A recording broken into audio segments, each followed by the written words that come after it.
Bem, como já dizia o Paulo Freire, como eu citei sobre a pedagogia do oprimido, na página 33, ele fala que o saber é uma doação, né, dos que julgam sábios e dos que julgam nada saber. Só que a gente passa pelo mesmo processo hoje. Só que o processo é também tecnológico.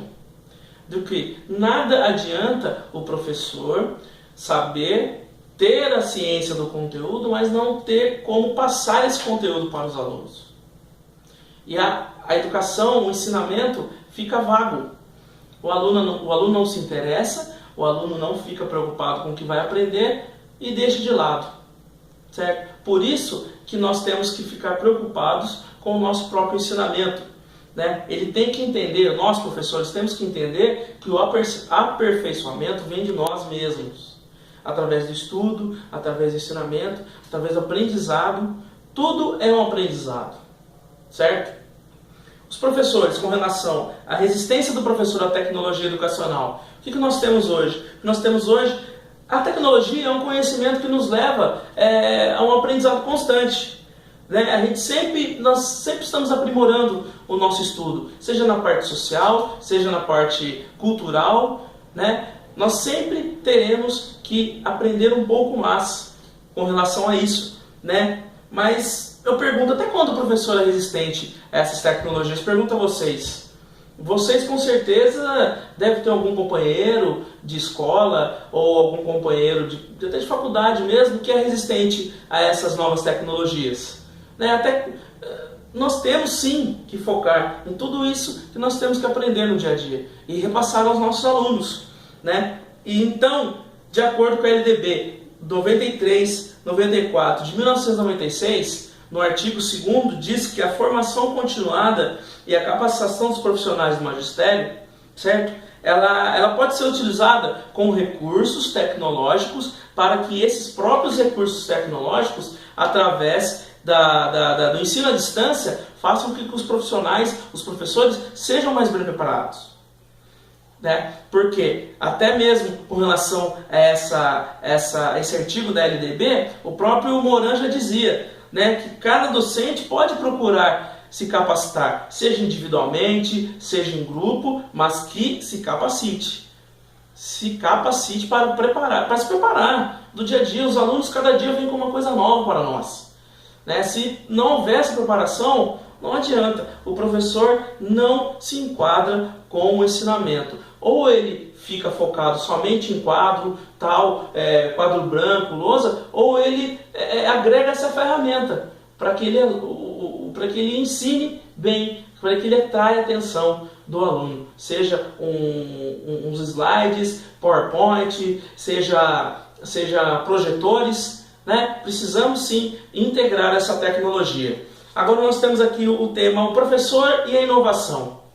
Né? O professor, com relação à inovação, temos sim, como eu tenho dito desde o início, temos sim que incentivar os professores. Se eu sei um pouco mais, eu tenho que incentivar o meu colega a trabalhar com isso. Eu tenho que auxiliá-lo, eu tenho que fazer isso para que ele entenda tudo isso que o mundo vem apresentando para nós com o passar dos tempos. Né? Até aqui, o próprio Libânio e Pimenta, em 1999, ele diz que o desenvolvimento profissional envolve a formação inicial e contínua. Ou seja, ele precisa ter a formação inicial, ele precisa ter um ponto de partida para isso, para que as suas aulas sejam mais atrativas. Né? E assim a necessidade de reconhecer e consolidar que ele precisa sim, com relação às ferramentas tecnológicas, aprender para passar isso para os seus alunos. Os professores, como eu estava dizendo anteriormente, aqueles professores que já possuem o domínio dessa ferramenta tecnológica, já saem à frente dos que ainda não possuem. Porém, temos sim os alunos, como dito anteriormente, os alunos que são os nativos digitais, aqueles que já se enquadraram, já nasceram, né, na era digital e já se habituaram a determinadas funções ou trabalhos em sala de aula, seja na instituição pública ou privada, ensino superior ou à distância. E temos aqueles professores que são os imigrantes digitais que não nasceram nessa época digital, estão voltados para isso. E eles acham que eles precisam continuar com os seus métodos anteriores, os métodos tradicionais que aplicavam antes. Só que eles podem sim fazer com que, além de ultrapassar a ferramenta digital, ele precisa fazer com que os alunos se interessem pelas suas aulas da maneira tradicional, sem o uso da tecnologia. O próprio Ferraz, em 2000, na sua página 61, em um dos seus livros, dizia que é preciso formar o professor no ambiente de pesquisa. Sim, temos que formar o professor no ambiente de pesquisa, mas temos também que, eu como professor, fazer com que esse meu ambiente de pesquisa seja repassado ao aluno, né? Tem que favorecer o processo. O aluno tem que se favorecer do que eu sei, do que eu posso fazer com que ele investigue em sala de aula ou fora da sala de aula, né? É preciso fazer com que a pesquisa seja um princípio formativo desde a sua formação profissional. Ou seja, ele tem que ter isso para ele, o aluno. Ele tem que levar isso, e eu como professor, vocês como professores, tem que procurar passar essas ferramentas para ele. Bem, dizendo aqui, nós estamos falando sobre o professor, mas eu também falei um pouco sobre a vontade do aluno.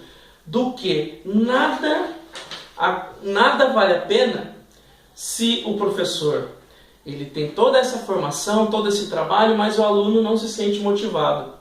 O aluno não se sente capaz, o aluno não tem interesse nenhum, seja da maneira tradicional, seja da maneira com que o professor faça corretamente, uma maneira eficaz, digital, tecnológica, para atrair a atenção desse aluno. Nós temos sim que fazer com que esse aluno seja resgatado para que ele sinta-se no aprendizar, né? Sinta-se acolhido para aprender, seja da maneira tradicional ou normal.